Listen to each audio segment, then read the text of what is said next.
মাত্র 5 মিনিটে এত সুন্দর আটা দিয়ে যে বিস্কুট তৈরি করা যায়, না দেখলে কিন্তু বিশ্বাসই করতে পারবেন না। আর প্রত্যেকটা বিস্কুট কিন্তু একেবারে মচমচে হবে।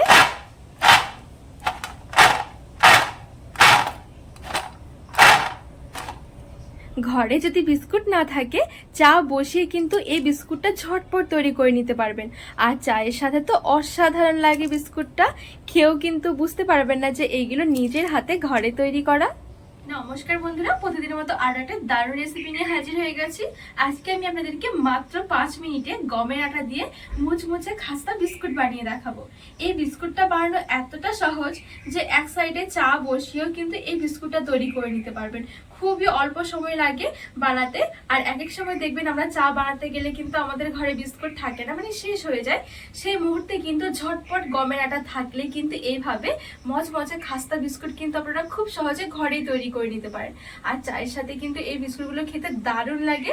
তো বন্ধুরা চলুন, আমি খুবই সহজ পদ্ধতিতে এই বিস্কুট আপনাদেরকে বানিয়ে দেখাবো।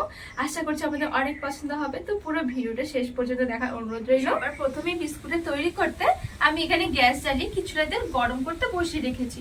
খুবই অল্প সময় লাগে এই বিস্কুটগুলো রেডি হতে। তো আমি এখানে তেলটা গরম করতে বসিয়ে রেখেছি, আর এদিকে আমি আটার ডোটা মেখে নেব।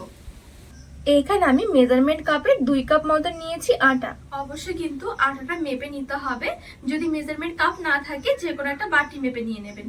তো এখানে আমি ঠিক 2 কাপ আটার জন্য নিয়েছি হাফ কাপ নিয়েছি সুজি। সুজিটা কিন্তু খুব বেশি দেওয়া লাগবে না, অল্প দিতে হবে। মানে 2 কাপ আটার জন্য লাগবে আমাদের হাফ কাপ সুজি। তো এবার আমি দিয়ে দিচ্ছি আটার মধ্যে। এই সুজিটা দিলে কিন্তু বিস্কুটগুলো অনেক বেশি খাস্তার মচমচে হবে। আর এখানে নিয়েছি লবণ, সামান্য একটু দিয়েছি। আর নিয়েছি 3টে এলাচের আমি ভেতরের বীজগুলো একটু গুঁড়ো করে নিয়েছিলাম। এই এলাচ গুঁড়োটা দিলে কিন্তু বিস্কুটের সেন্টটা অনেক বেশি সুন্দর হয়। আর খুব সুন্দর একটা টেস্টের জন্য আমি নিয়েছি 3 টেবিল চামচের মতন গুঁড়ো দুধ। আর নিয়েছি কিছু বাদাম কুচি। আপনাদের হাতের কাছে যেই বাদামই থাকবে সেই বাদামটা নিয়ে নিতে পারেন, খেতে অনেক বেশি ভালো লাগবে। তো এখানে আমি চিনে বাদাম নিয়েছি মোটামুটি 2 টেবিল চামচের মতন। এবারে এই শুকনো জিনিসগুলো আমি একটু হাত দিয়ে মিশিয়ে নেব। এখানে আমি খুব সুন্দর করে শুকনো জিনিসগুলো মিশিয়ে নিয়েছি। এইবারে দিয়ে দিচ্ছি হাফ কাপ ঘি। এখানে কিন্তু ঘির জায়গায় আপনার তেলটাও দিতে পারবেন, তবে ঘি দিয়ে করলে কিন্তু অনেক বেশি সুন্দর হয় টেস্টটা। আবার চাইলে কিন্তু অল্প ঘিও দিতে পারেন, আবার অল্প তেলও দিতে পারেন, মানে দুটো মিক্স করে দিলে কিন্তু আরো বেশি ভালো লাগবে। তো এখানে আমি শুধু আজকে ঘিটা দিয়ে করে নিচ্ছি। তো এবারে ঘিটা দিয়ে ভালো করে আটাটা আমি একটু ময়াম করে নেব। আর এখানে কিন্তু কোনো রকম বেকিং পাউডার, বেকিং সোডা কিন্তু দেওয়া যাবে না। তো সেই জন্য কিন্তু ঘি হোক বা তেল, যে কোনো একটা দিয়ে খুব ভালো করে কিন্তু এই আটাটাকে ময়াম করে নিতে হবে। যত সুন্দর করে ময়াম করা হবে তত সুন্দর কিন্তু বিস্কুটগুলো মচমচে হবে। তো এখানে আমি খুব সুন্দর করে আটাটা ময়াম করে নিয়েছি। আর এই দেখুন এখন কিন্তু হাতে এরকম চাপ দিলে খুব সুন্দর জড়ো হয়ে যাচ্ছে। ঠিক এভাবে করে কিন্তু আটাটা ময়াম করে নিতে হবে। এবার আমি দিয়ে দেব চিনি। আর আমি যেই কাপ দিয়ে আটাটা মেপেছিলাম সেই কাপেরই 1 কাপ নিয়ে চিনি। চিনিটা এখানে আমি গোটা চিনি নিয়েছি। গোটা চিনি কিন্তু এই সময় দিলে বিস্কুটের উপরে খুব সুন্দর একটা চিনি চিনি ভাব থাকে, দেখতেও সুন্দর লাগে, খেতেও কিন্তু অনেক বেশি ভালো লাগে। তো ঠিক এখানে আমি 1 কাপ চিনি নিয়েছি। এবারে আমি আটার মধ্যে দিয়ে দেব।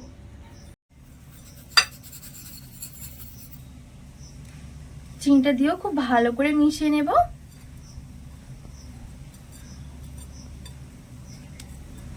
তো এখানে আমি চিনিটা দিয়ে খুব সুন্দর করে মিশিয়ে নিয়েছি। এবারে আমি এখানে অল্প অল্প করে জল দিয়ে একটা শক্ত ডো মেখে নেব। আর জলটা কিন্তু আমি নরমালি নিয়েছি।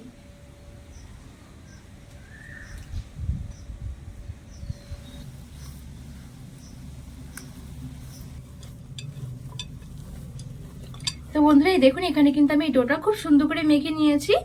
খুব বেশি কিন্তু একেবারে নরম করা যাবে না, একটু শক্ত ভাব রাখতে হবে। এবারে আমি এই ডোটা একটা চাটুর মধ্যে নিয়ে নিচ্ছি, আর উপরে একটুখানি গুঁড়ো ছড়িয়ে দিচ্ছি যাতে করে নিচের দিকে না লেগে যায়। এবার আমি বেলনি দিয়ে বেলে নেবো একটু মোটা করে।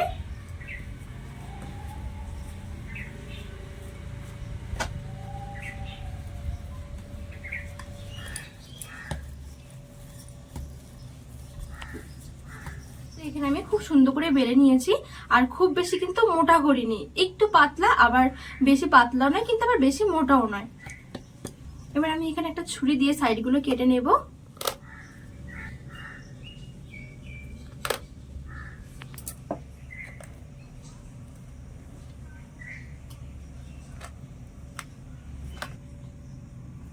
তো এই সাইডগুলো আমি সরিয়ে নেব, আর এইগুলো দিয়ে কিন্তু আমি আবার পরে বিস্কুট তৈরি করে নেব। এবারে ঠিক এরকম করে চৌকো চৌকো করে কেটে নেব।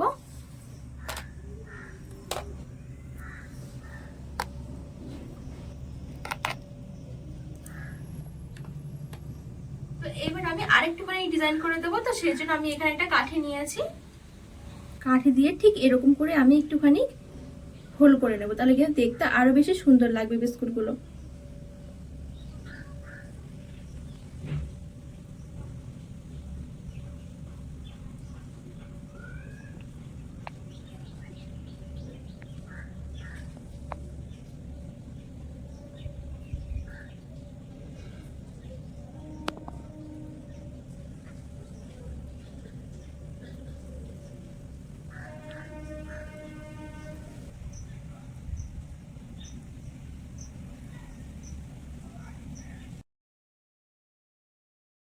তো বন্ধুরা এই দেখুন, এখানে আমি সব বিস্কুটগুলো কিন্তু খুব সুন্দর করে একটা ডিজাইন করে নিয়েছি।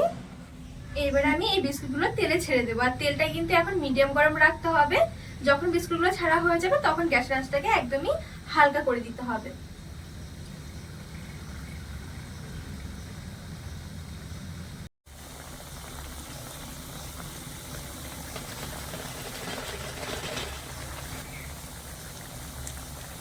তো এখানে আমি কিছুটা বিস্কুট ছেড়ে দিয়েছি, একবারে কিন্তু বেশি করে ভাজা যাবে না। বিস্কুটগুলো ভাজার সময় কিন্তু একটু নরম থাকবে, সেজন্য একটার সাথে একটা লেগে ভেঙে যেতে পারে। তো আমি অল্প দিয়ে দিয়েছি। এবার আমি গ্যাসের আঁচটাকে একদমই হালকা করে দিয়েছি। এবার এই হালকা আঁচে আমি বিস্কুটগুলো মুচমুচে করে ভেজে নেব। তো কিছুক্ষণ ভাজার পর দেখবেন খুব সুন্দর কিন্তু একটা কালার আসবে, আর এই দেখুন কতটা সুন্দর লাগছে দেখতে। তো এখানে আমি বিস্কুটগুলো খুব সুন্দর করে ভেজে নিয়েছি। ভাজতেও কিন্তু একদমই টাইম লাগবে না, 3 থেকে 4 মিনিটের মধ্যেই কিন্তু ভাজা হয়ে যাবে। তো এবার আমি আর এখন কিন্তু বিস্কুটের খুব সুন্দর একটা কালার এসেছে দেখুন। এবারে তেল থেকে তুলে নিচ্ছি।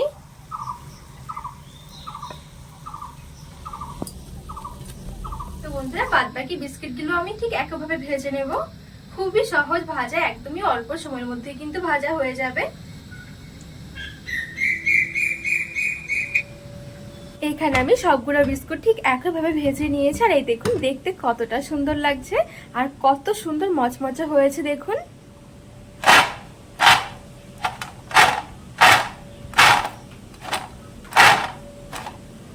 আর এই বিস্কুটগুলো যখন তেল থেকে নামানো হবে তখন একটু নরম মনে হবে, যত ঠান্ডা হতে থাকবে তত কিন্তু একেবারে শক্ত, ঠিক মচমচে পুরো দোকানের মতন হয়ে যাবে। এই দেখুন কত সুন্দর লাগছে আর কত সুন্দর মুচমুচে হয়েছে দেখুন বিস্কুটগুলো। আপনারা কিন্তু খাওয়ার সময় বুঝতে পারবেন না যে এগুলো ঘরে তৈরি করা হয়েছে। দেখতে যেমন সুন্দর, খেতে অনেক বেশি মজার, আর খুবই অল্প সময়ের মধ্যে কিন্তু রেডি করা হয়ে যাবে। এক সাইডে চা বসে কিন্তু আপনারা ঝটপট এই বিস্কুটটা তৈরি করে নিতে পারবেন। তো বন্ধুরা আজকে মচমচে খাস্তা আটার বিস্কুটের রেসিপিটি কেমন লেগেছে অবশ্যই কিন্তু কমেন্ট করে জানাবেন। আর আপনারা কিন্তু চা বানালেই এভাবে একবার হলেও বানিয়ে দেখবেন, খুবই সহজ তৈরি করা, অল্প সময়ের মধ্যেও কিন্তু হয়ে যাবে। তো আজকের রেসিপিটি ভালো লাগলে চ্যানেলটিকে লাইক সাবস্ক্রাইব করে পাশে থাকা অনুরোধ রইল।